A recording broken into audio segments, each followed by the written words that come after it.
Have you observed this without ever naming it? Your dog acting a little unsettled on a day you were stressed, or calmer than usual on a morning you felt completely at ease. You might have chalked it up to coincidence. But here's what's actually happening. Your dog isn't just reacting to your mood in that moment. They're running a continuous, sophisticated read of you, your scent, your posture, your patterns, and building something like a mental portrait of who you are. The common belief is that dogs mirror our emotions the way a puppy mirrors play. But the science suggests it goes much deeper than that. Your dog is actively mapping your identity, and that map shapes everything from how safe they feel to how well they respond to you. By the end of this video, you'll understand exactly how that process works, and a few small, practical shifts that will make you clearer, calmer, and more trustworthy in your dog's eyes. Welcome to Pawfect Living, where we discuss everything about dogs. Now, let's dive into context. So let's start at the very beginning of this whole map your dog is building about you. And it begins somewhere most of us never think about. It begins with your smell. Now, before you laugh and reach for the dry shampoo, stay with me here, because this is genuinely one of the most perspective-shifting things you'll learn about your dog. We are a visual species. When we meet someone new, we look at their face, we read their expression, we take in their eyes, we process features.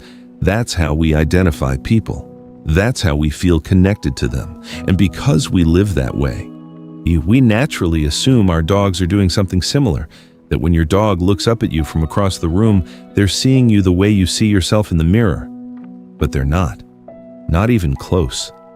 A dog's nose contains somewhere in the region of 300 million olfactory receptors. Humans have about 6 million. Their brain's scent processing region is, proportionally, about 40 times larger than ours. What that means in practical terms is that smell isn't just one of the ways your dog experiences the world. It is the primary way. It is the lens through which everything else is interpreted. And when it comes to recognizing you specifically, your dog isn't logging your face. They're logging your chemical signature, your unique, invisible, entirely personal scent profile made up of the microscopic compounds your body produces through sweat, skin cells, breath, and even the subtle shifts in your internal chemistry. You are, to your dog, a scent, a living, breathing, constantly updating scent. Here's where this gets really interesting. Most dog owners, when they think about their dog's sense of smell, think about it in terms of what the dog is sniffing out there, on the pavement, in the park, at the base of a lamppost that apparently requires a full 30-second investigation. And yes, that's all happening. But what we tend to overlook is how much your dog is spending that same incredible sensory resource on you. On the pile of clothes you left on the bedroom chair, on the cushion you sit on every evening, on the side of the bed that's yours.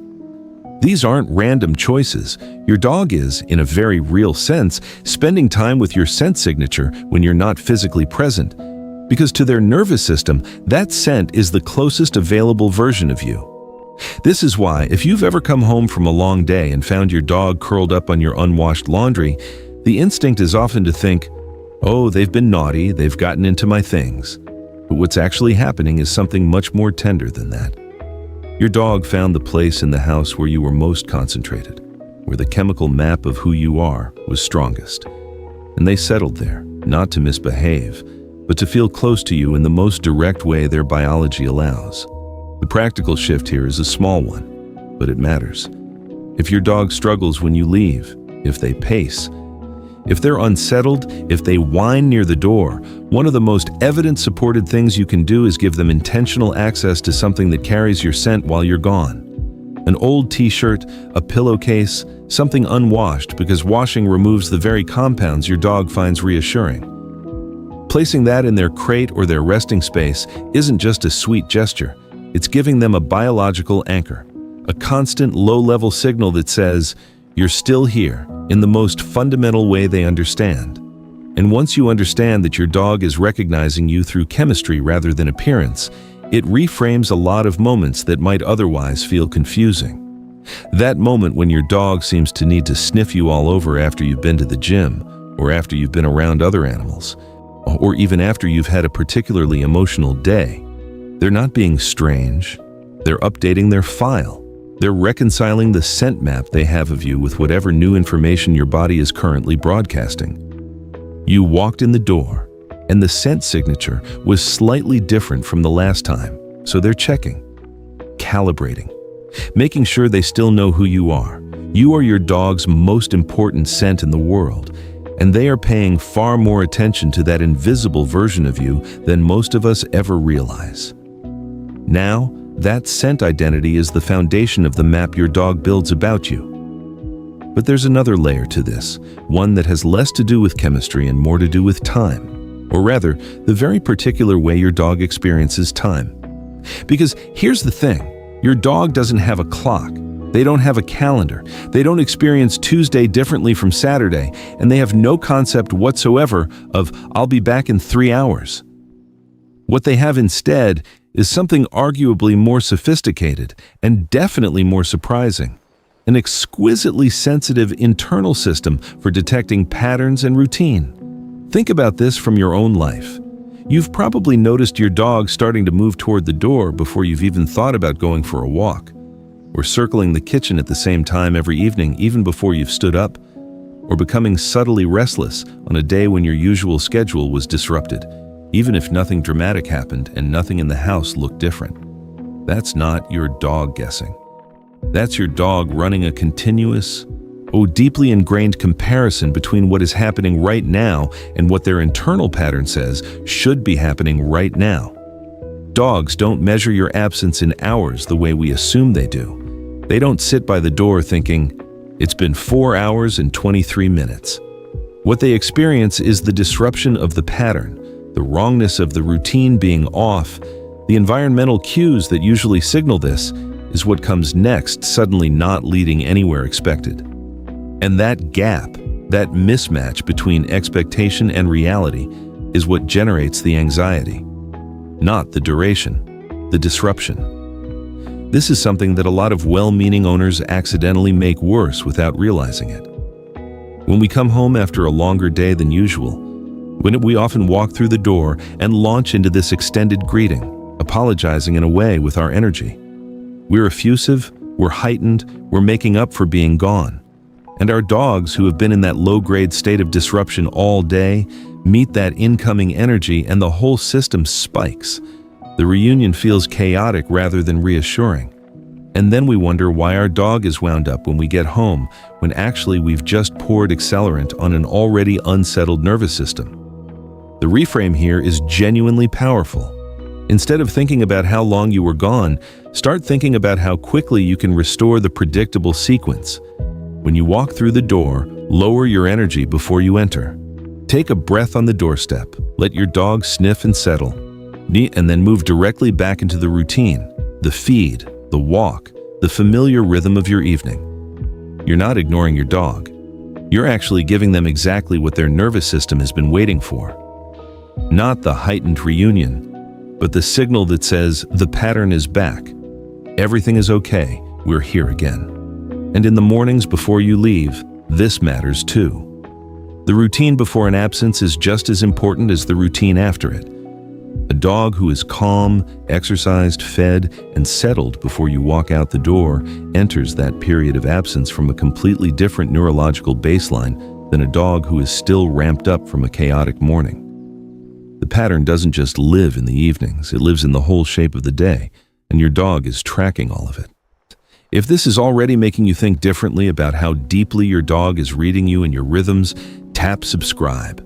Every week on Pawfect Living, we go this deep, and we have a lot more to cover together. You don't want to miss what's coming now.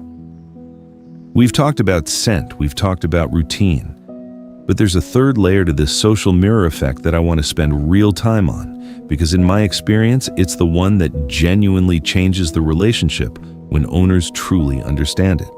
And it has to do with your stress, and specifically, what your dog is doing with it. When your body is under stress, it releases cortisol. That's the stress hormone most of us have heard of. It's the thing that gets elevated when you're anxious, when you're running late, when you've had a difficult conversation, when you're overwhelmed. And we know that cortisol shows up in human sweat. What research in canine behavior science has revealed is that dogs can detect that chemical change, not in some vague, impressionistic way. Their olfactory system is sensitive enough to pick up the presence of cortisol compounds in your scent, and when they do, they respond to it. Picture this. You've had a genuinely difficult day at work. Something went wrong, or a conversation was hard, or you're just carrying that particular kind of quiet overwhelm that doesn't look like anything from the outside. You come home, you're functioning normally, you're going through the motions, but inside, your cortisol's elevated. And your dog knows, not because you told them, not because your face gave it away. Because you walked through the door and the scent map said something different from a regular day. Something heavier, something they're wired to notice. And here's what a lot of owners experience next without ever connecting the dots. Their dog starts behaving differently. Maybe they're clingier than usual, pressing against your legs, following you from room to room. Maybe they're more reactive, barking at things they'd normally ignore, or unsettled in a way that seems to come from nowhere. Maybe they start doing the things that look like acting out, getting into things, pacing, unable to settle. And the owner's internal narrative is, why is my dog being difficult right now? I just got home, I'm exhausted, and now I have to deal with this too. But here's the reframe. Your dog isn't being difficult. Your dog is mirroring you. They have picked up your cortisol signal, and their nervous system has responded by elevating their own stress baseline. They are not the source of the problem in that moment. They are the reflection of it. Your dog just became the most honest biofeedback device in your home. This is what I mean by the social mirror. Your dog is not just responding to your mood in some loose emotional sense. They are chemically syncing with you. And once you understand that, two things happen.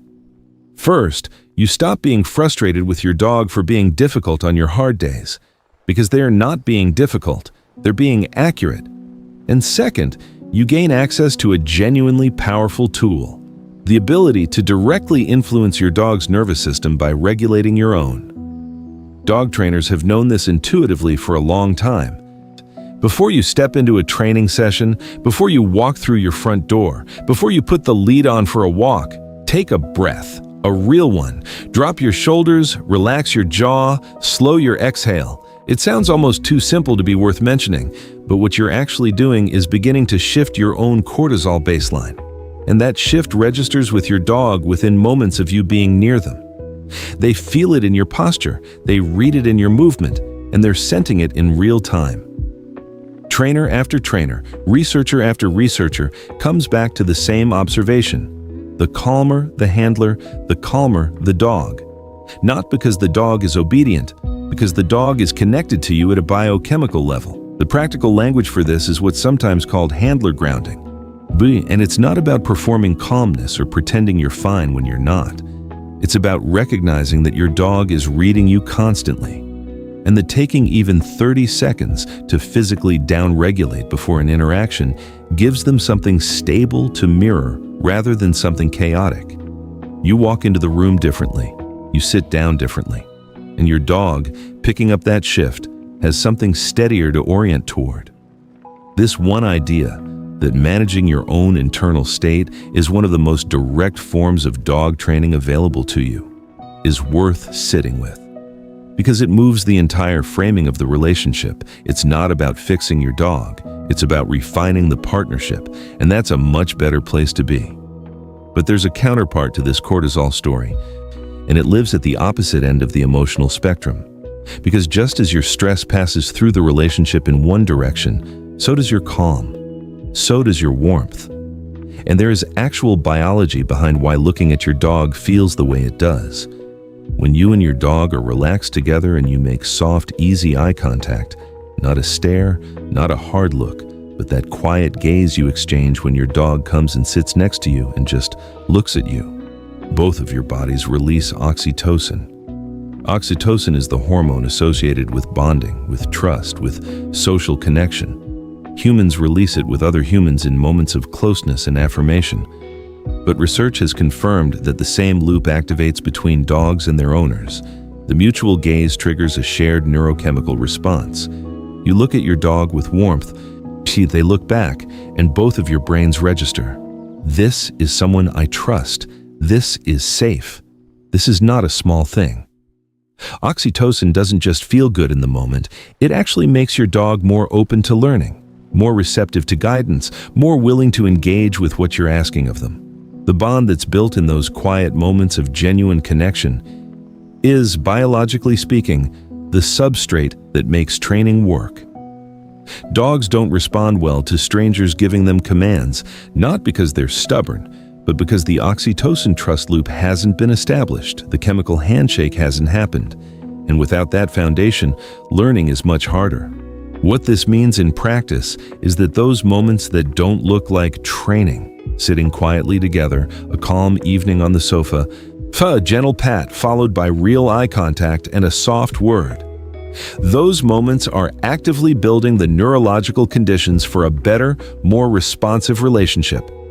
You are not wasting training time by just being with your dog. You are doing some of the most important work there is.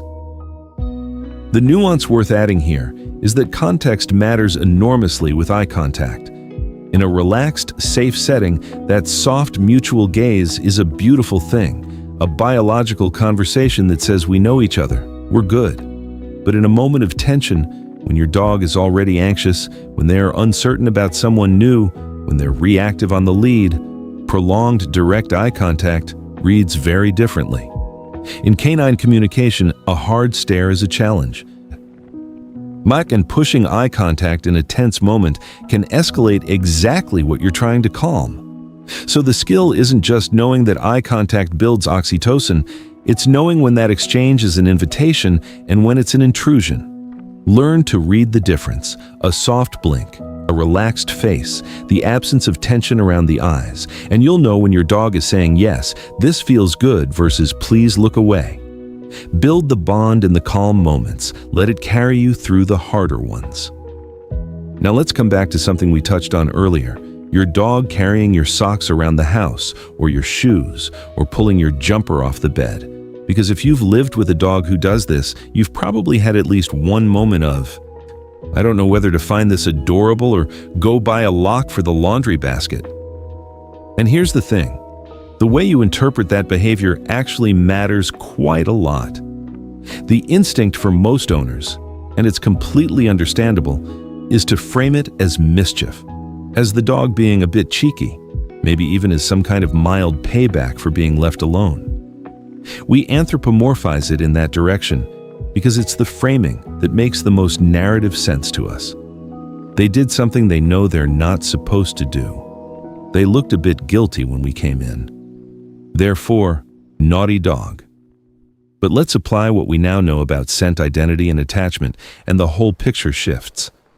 Your dog, in your absence, experiences the disruption of the routine and the removal of your scent presence from the immediate environment. Their stress baseline edges up, and so they do something that their nervous system is wired to find genuinely soothing. They locate the highest concentration of your scent they can find. Your unwashed socks, your worn-in shoes, the hoodie you left on the armchair. And they carry it, or curl up with it, or hold it, because having it close reduces the biochemical signal of separation. They are not acting out. They are self-soothing through the most direct means available to them. Reframing this changes what you do next.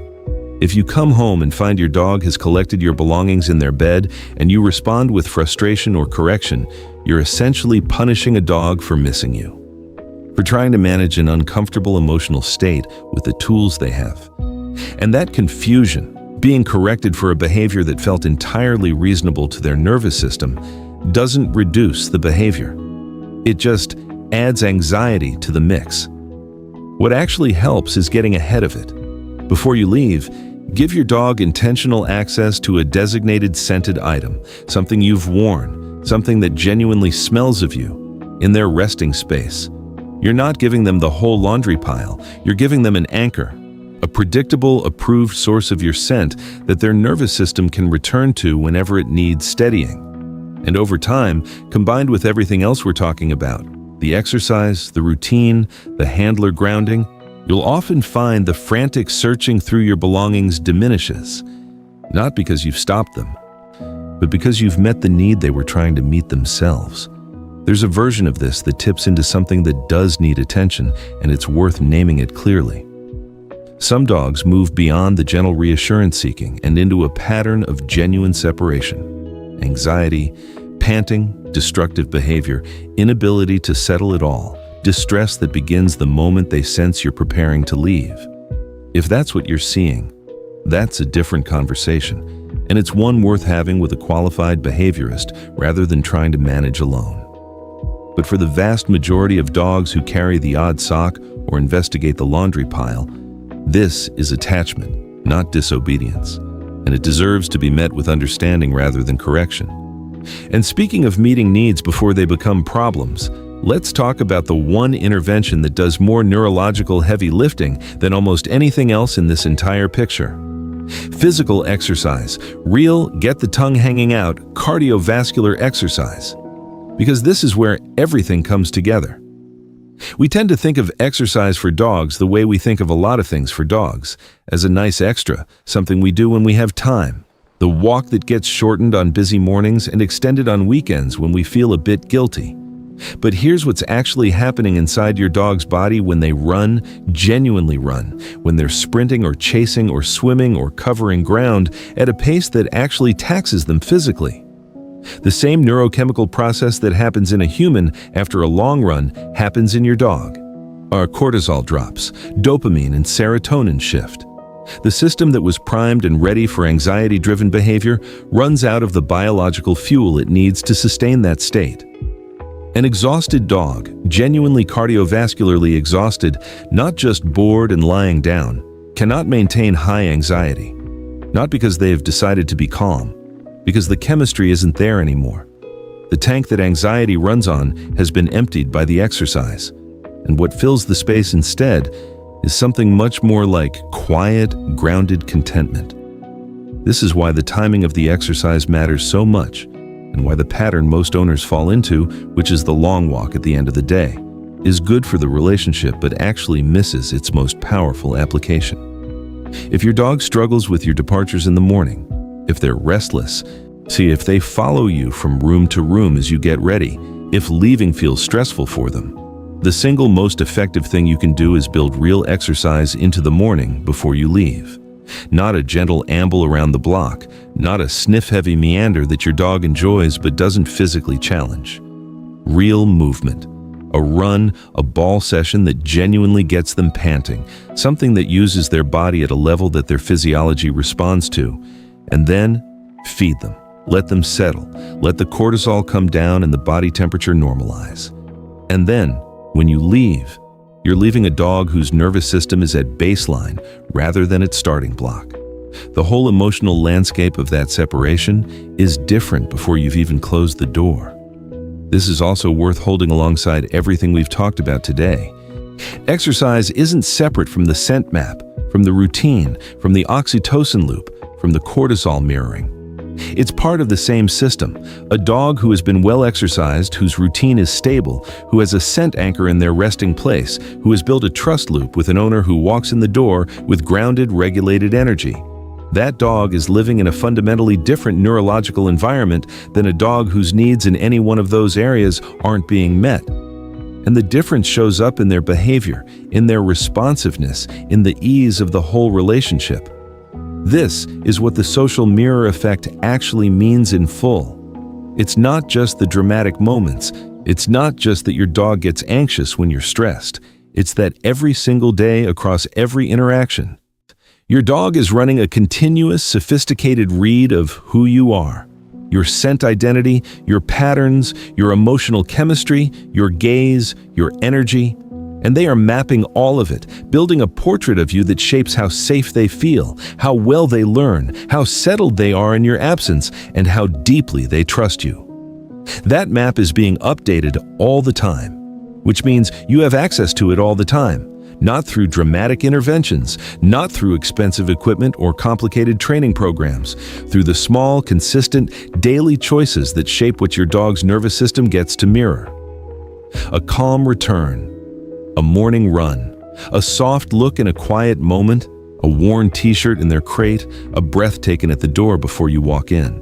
Your dog is already doing the work of knowing you.